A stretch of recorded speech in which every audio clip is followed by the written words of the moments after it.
Well, the Tush Push is alive, and not gonna lie, but I did not see that one coming. Yet as hard as it is to believe, some NFL owners actually came to their senses. And in fitting fashion, Kelce had a bigger part to play than you may have realized. However, it's what the Eagles did afterward that pissed off so many people, and it's pretty hilarious. So let's get into what all that was, a very unexpected Hard Knocks update, and everything else around the birds. But first, let's run it.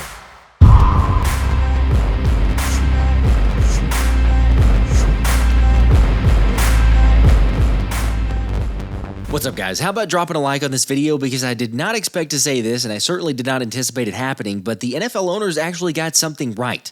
And that thing being not banning the Tush Push, despite just about every major reporter expecting that to be the case beforehand. Heck, I don't know if you were keeping track, but just about all the Eagles front office had come to that same conclusion before Wednesday's vote. So you can imagine the Packers' surprise when their plan was turned upside down.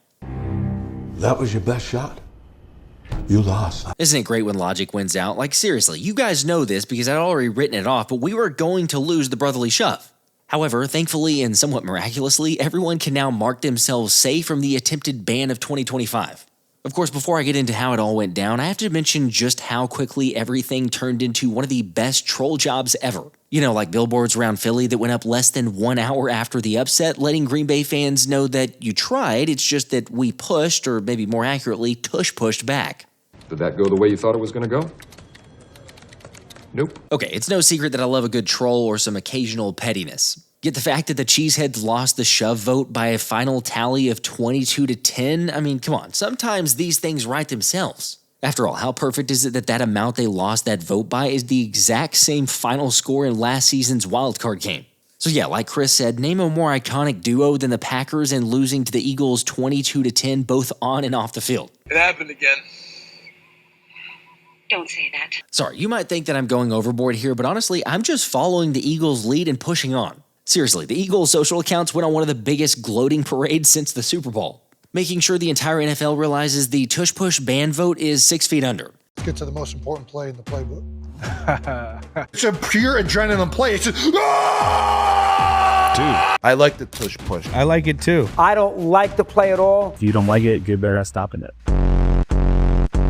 Bro, how would you stop the Tush Push? With a cannon. It's too much of a rugby play to me. It's got nothing to do with any rugby movements. I don't know what's more of a football play. I really don't. Your side pushes, our side pushes. Who can push harder? We're just going to bulldoze against each other like machines made of meat. Hey, I don't think they should can the play because only one team knows how to run it, right? Sorry, our dogs are hungrier than your dogs. We're just tougher than you. Bring it. If everyone could do it, everybody would. Where's the camera? If everybody could do it, everybody would do it. But honestly, that was just the beginning, since Philly then uploaded 26 minutes of all Tush Push highlights on their YouTube channel, followed by perhaps one of the greatest ads ever entitled Push On, which of course, you know, it had to feature the Green Bay Packers because after all, they agreed to be the NFL's puppets in attempting to get this thing banned. Although personally, the best thing to come from all of this is the Eagles are making Push On t-shirts. And yeah, probably no surprise, but being the t-shirt connoisseur that I am, I've already purchased at least more than a couple of those Push On t-shirts. I mean, the mockery goes so far that Philly literally changed the add to cart button to the push here button. Again, I'm in total support of this, and I'll tell you what, we're going to give away a couple of these t-shirts. All you got to do, drop a like on this video, and I'm going to send out a couple t-shirts to some of the top commenters down in the comment section. So go ahead, let's hear your best takeaways from the latest beating of the Cheeseheads. Also, this probably goes without saying, but yes, I will 100% be wearing that shirt when I'm at the Packers game in Lambeau this season. Seriously, just go look at some of the most recent Green Bay posts on social media, and Eagles fans have completely taken over. Yeah, let's be real, that was to be expected, and I talked about it on the last video, but the NFL was kind of already making Philly fans insufferable. They just did this to themselves, and now with this ruling, it's even worse. Granted, it's pretty evident that for many fans, the trolling and mockery has them pissed off. But like I said, I'm here for it, and I'm going to be there in person for it as well. Honestly, at this point, my only hope is that Nick Sirianni goes full bore into taking things personal in the game in Week 10 by calling Green Bay's least favorite play 1,000,000 times. When you look at the play, I would say I don't think it's a great football play. This time they do sneak. It hurts. He's got it by a lot. You got another thing coming. Tush Push time. Bill does it. Hurts has it. Barkley and Goedert the push. Got it. Okay, make this stop, please. Oh. Again. That's a long yard, but they've been really good tonight. And Hurts pushing forward on the left side. You guys not know what's coming? It's coming every time. Y'all know it's coming too. For real, that is the only option at this point. By the way, I should bring up that apparently, according to Commissioner Roger Goodell, he was never opposed to the Tush Push. He just said that honestly all he cared about was holding a very healthy discussion on the topic. You really believe that? No, not one bit, especially how the entire thing went down. So check it out. According to multiple sources, the meetings in Minnesota began with a general session attended by owners and team and league executives, which is where at that point, owner Jeffrey Lurie made an impassioned speech that lasted nearly an hour. Of course, as you may have seen by now, there was one crude analogy he used that led to VP of Football Operations and former Eagle Troy Vincent to, quote, chastise Lurie. But either way, regardless of how that shook out, kudos to the owner for calling out Goodell and Vincent for colluding to ban the play, while also saying any other owners supporting the ban are putting their quarterbacks at risk since the play is literally one of the safest in league history. However, it actually may have been Jason Kelce that swung the vote, with sources saying the future Hall of Fame center sparked a spirited conversation, and many believe it started to sway teams who were undecided. Guys, everything is fine. Nothing bad is happening here. Oh, man. Oh, my God. It sounds like it was pretty obvious where this thing was headed because Albert Breer then reported that Goodell moved the meeting to its privileged session, which in case you have no clue what that is, it means that only owners and family could be in the room. Something many thought was a tactic to get Jason Kelce out of the room and make sure that the ban was passed. You. Outside.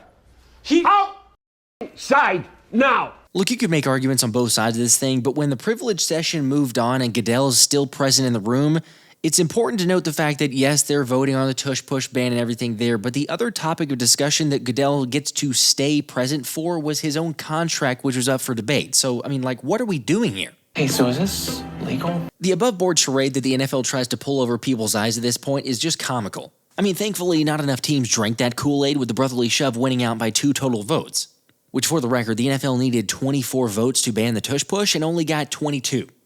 And in case you hadn't seen it, the 9 other teams that voted with Philly were the Ravens, Browns, Lions, Jaguars, Dolphins, Patriots, Saints, Jets, and Titans. Now, if you're like me, I immediately saw this and said, okay, so Jonathan Gannon did not vote, which is, I mean, is that really a surprise, Jonathan Gannon? But Shane Steichen, a little bit of a surprise, figured you could get the team to come around and have the Colts be supportive. It didn't happen.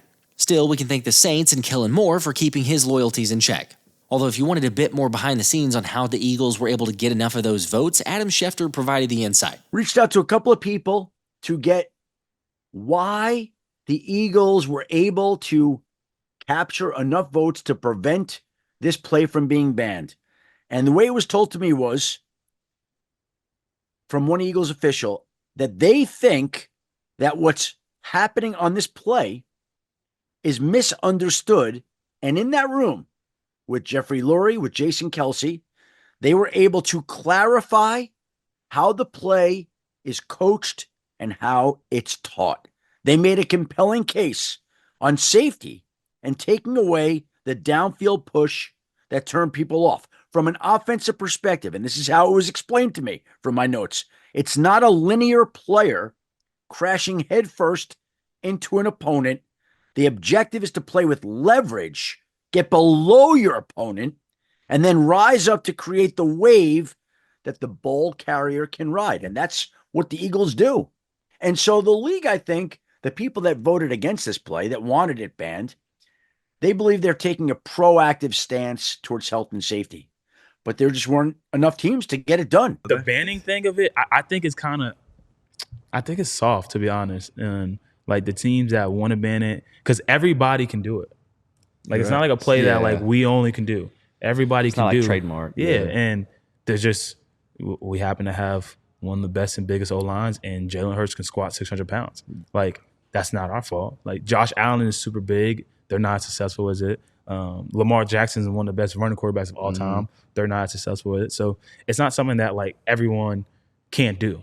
Right. So, like, them try to eliminate it, it's just like, I think that's kind of lame. There you go. The silver lining is the shove is here to stay for 1 year, but honestly, it's probably only going to be one more year before next season. It's going to be another push, no pun intended. They're going to try to remove it, and I don't anticipate it being here for longer than just this season. But you're right, you never know, and crazier things have happened. Like the announcement that the Eagles will be featured on Hard Knocks in season, with the HBO show sharing that they'll be following the 4 teams in the NFC East, and it will debut in December. FYI, like Zach Byrne pointed out, this is the first outside-the-building reality show the Eagles are doing since they were featured on All or Nothing on Amazon Prime in 2019. No, don't like that. Yeah, this one isn't something I'm as excited about. And neither is AJ Brown, with Swole Batman tweeting out a simple nope response following the announcement.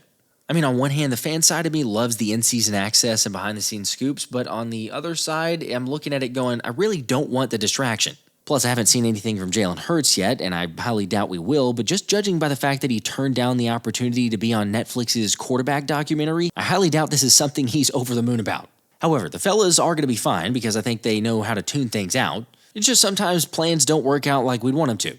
For example, like what was revealed from back in the draft when the Eagles attempted to trade up with the Baltimore Ravens for pick 91. Of course, obviously that didn't happen, yet based on speculation and compiling some reports, it sounds like Emory Jones, offensive tackle Emory Jones, was at the top of Howie Roseman's list. It's just, unfortunately, Baltimore had a similar rating and ended up taking him as their selection. Anyway, speaking of selections, Thomas and I did spin for the winner of the Philly Dogs tickets on the most recent live stream, and that was JD Kingsley. So, JD, we just need to hear back from you so that we can link up and make sure we're on the same page for the trip to the NovaCare complex. And then as far as the Eagles home opener tickets, that one went to Sotero A. And same drill here, just email me at thephillyspecialshow@gmail.com or DM me on one of the socials so that I can confirm it's you. Remember, if one or both of them don't claim the giveaways, then I'll be hopping on a live stream, giving those away to someone present there. So, as always, subscribe, make sure to hit the like button, turn the notifications on because you don't want to miss it. Anyway, we'll catch you guys in the next one. This has been The Philly Special.